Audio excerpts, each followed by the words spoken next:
ඔයත් පාවිච්චි කරන්න iPhone එකක් නම් ඔයාගේ iPhone එකේ වැඩ ගොඩක් ලේසියෙන් කරගන්න Apple හඳුන්ලා දුන්නු ඔයා කවදාවත් පාවිච්චි කරලා නැති ෆීචර්ස් කීපයක් මම මේ වීඩියෝ එකේ ඔයාලට කියලා දෙන්නම්. පළවෙනි එක තමයි ඔයාට පුළුවන් ඔයාගේ ගැලරි එකට ගිහිල්ලා මෙන්න මේ විදිහට ෆොටෝ එකක් හෝල්ඩ් කරගෙන ඉඳලා ඒක drag and drop කරලා WhatsApp එකේ වගේ chat එකකට move කරන්න.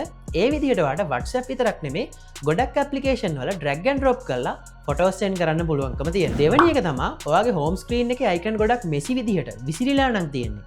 ඔයාට මේක rearrange කරගන්න ඕන නම් ඔයාට icon එකින් එක අදාළ page එකට ගෙනියනවා වෙනුවට මෙන්න මේ විදිහට එක icon එකක් උඩ hold කරන් ඉඳලා අනිත් icons ටික tap කරලා අවශ්‍ය icon ටික ඔක්කොම එකපාර අනිත් page එකට අරන් යන්න පුළුවන්කම තියෙනවා. තුන්වෙනි එක තමයි ඔයා පාවිච්චි කරන මොකක් හෝ application එක ඔයා ගොඩක් පහළට ගිහිල්ලා නම් ඉන්නේ ඔයාට පුළුවන් එකපාරක් dynamic island එකට tap කරලා සම්පූර්ණයෙන්ම උඩට scroll up කරගන්න. ඒ වගේම මේක පහළට scroll down කරගන්නත් ඔයාට පුළුවන් Photos application එකේ වගේ නම් මෙන්න මේ විදිහට icon එකට tap කරන්න. හතරවෙනි එක තමයි ඔයාට මොකක් හරි දෙයක් වැරදුනොත් ඒ කියන්නේ උදාහරණයක් විදිහට ඔයා browser එකේ මොනවා හරි type කර ඉද්දි වැරදුනොත් එහෙමත් නැත්නම් ඔයාගේ අතින් වැරදිලා මොකක් හරි ෆොටෝ එකක් delete වුණොත් ඔයාට ටක් ගාලා මේ විදිහට ෆෝන් එක shake කරන්න පුළුවන්.